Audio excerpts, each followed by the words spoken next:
Think nothing bad can happen on a holiday? Well, let me tell you about it.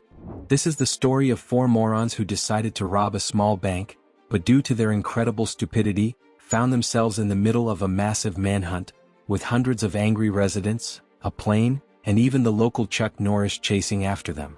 It's such a bizarre story that it could easily be the basis for a Tarantino film. This is the BLESARD channel, and it was created so that you have something to watch before bed. And this is a story of Santa Claus's gang.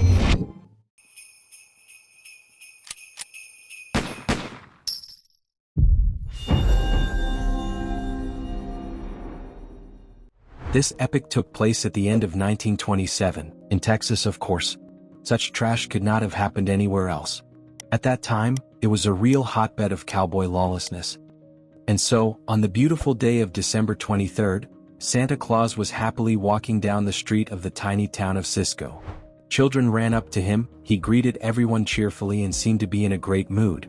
This Santa was a 24-year-old bank robber named Marshall Ratliff. And of course he wasn't wearing a red suit to make children happy. He was going to rob a bank. Ratliff was already an experienced criminal. A few years ago he and his brother were caught after a robbery in a neighboring town.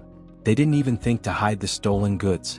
They returned to Cisco and started throwing money around. The local sheriff quickly had questions. Where did two beggars get such wealth? During the first interrogation the brothers cracked and went to prison. But not for long. They were pardoned after a year. After their release they tried to find honest work. But despite the economic boom in Texas, they could not think of anything better than to try robbing a bank again.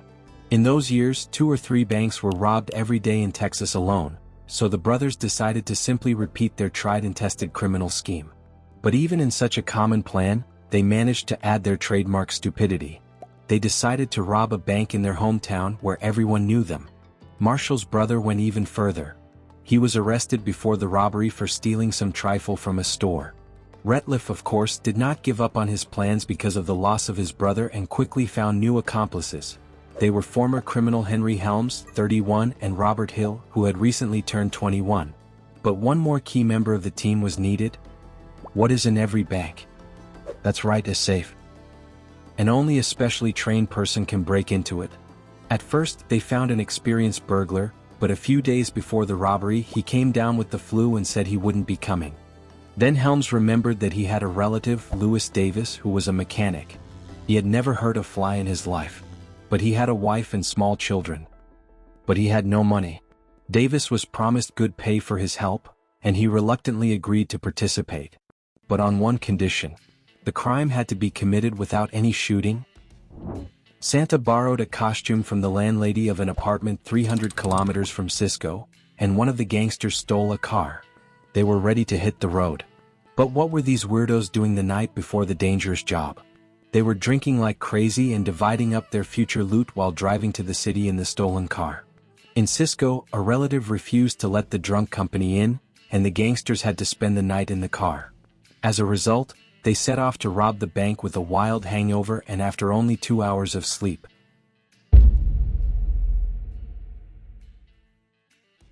Dressed Santa Claus, Ratliff strolled leisurely down the street and chatted with children.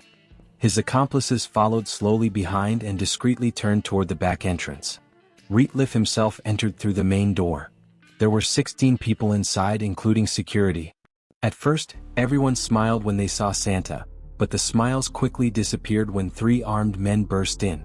Santa also joined the attackers, took the guard's gun, took out a bag and ordered them to fill it with gifts. They were lucky. The bandits managed to take $172,000 in cash and securities. In today's terms, that's about $3 million. It seemed like the robbers were having a lucky day. But then something unexpected happened. A little girl appeared at the bank door. She pulled her mother inside, deciding to ask for a gift. The kind, charming grandfather pointed his gun at her and ordered her to raise her hands. The mother quickly realized what was happening, grabbed her daughter, ran out into the street, and rushed to the police station shouting about the robbery. By the time she reached the police, half the city already knew about it. The police themselves, and there were only 3 of them, did not hesitate and rushed to the bank in full force. The bandits counted on the fact that even if a shootout began, they would have the advantage because they had hostages. But this was 1927 in Wild, Texas. Forget about surrounding buildings and helicopter demands. The shooting started immediately. The bandits thought they were being fired upon by an entire army platoon. Revenge for the frequent robberies was sweet. The Texas Bankers Association offered a reward of $5,000 to anyone who killed a robber. Several dozen armed townspeople gathered outside. Those who came without weapons were given them for free at a nearby store.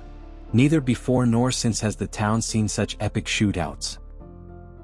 In the commotion, one of the hostages escaped from the bank and told the sheriff that there were civilians inside, including children. The police stopped firing, but the rest of the gunmen continued to shoot. Inside, the bandits realized they had to flee. They came up with what they thought was a clever move: to use the hostages as cover, creating a human shield. But in Texas, people were so caught up in the pursuit of $5,000 that they didn't care who they shot at. When the group of 7 appeared at the door, no one even thought to stop. The woman who was being used as cover by the fake Santa, hearing bullets whistling overhead, broke free and ran away. Helm's hostage was shot in the face, but they let him go.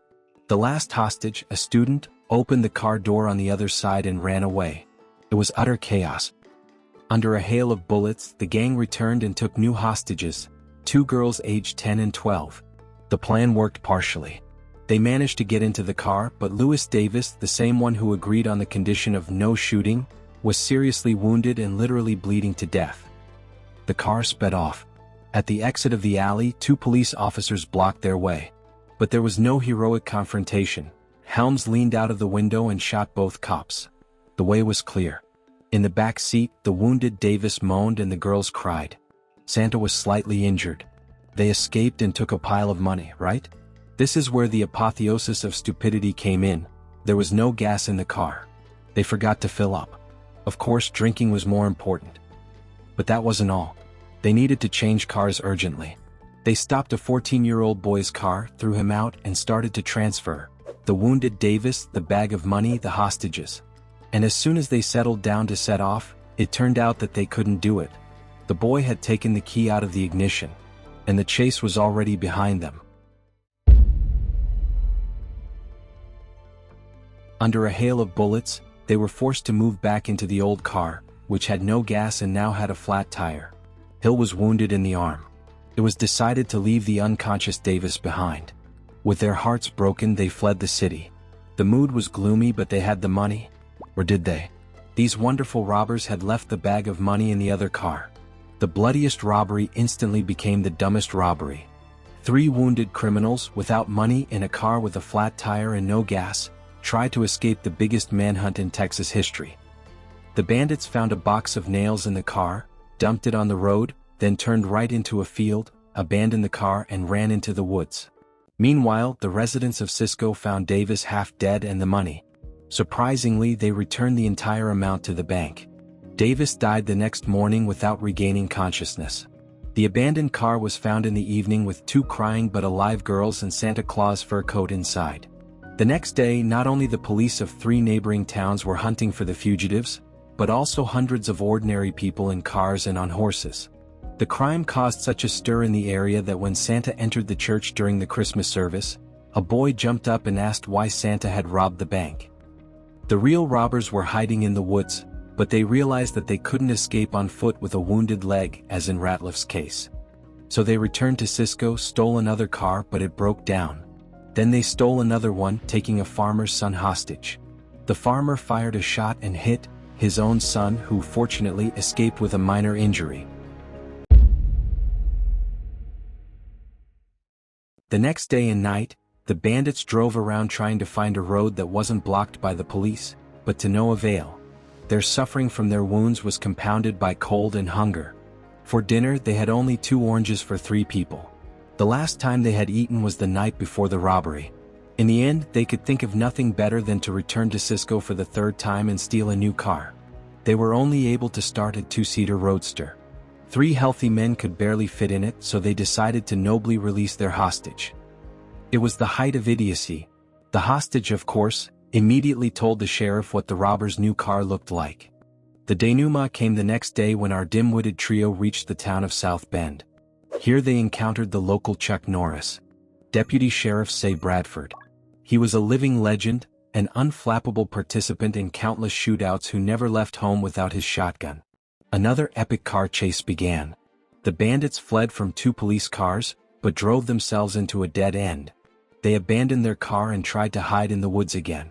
But Bradford was already rushing towards them, loading his shotgun on the run. By this point, the criminals had fired over 300 bullets, but only 3 had hit their target. Then Bradford stopped, took aim and fired just 3 shots. The first shot killed the leader, Ratliff. The second killed Hill. The third killed Helms. Sniper work. The police arrested the fake Santa. They found 9 pistols on him. Hill and Helms managed to crawl away, although they could barely stand as evidenced by the bloody tracks. They successfully hid for 2 days while several hundred people and even planes combed the entire area. On December 30th, a week after the robbery, the hungry and exhausted Helms and Hill stumbled upon a town where they asked for a place to stay. A passerby pointed them to a night shelter and then pointed them out to the police. The bandits were so tired that they simply raised their hands and surrendered. Despite numerous wounds from Bradford's shotgun, all the criminals survived and were brought to trial.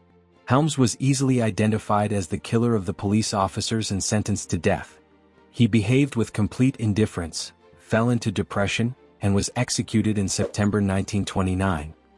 Hill, the youngest, made a real circus in court, threw a tantrum, swore to become the best prisoner and promised to believe in God. They took pity on him and gave him a long sentence.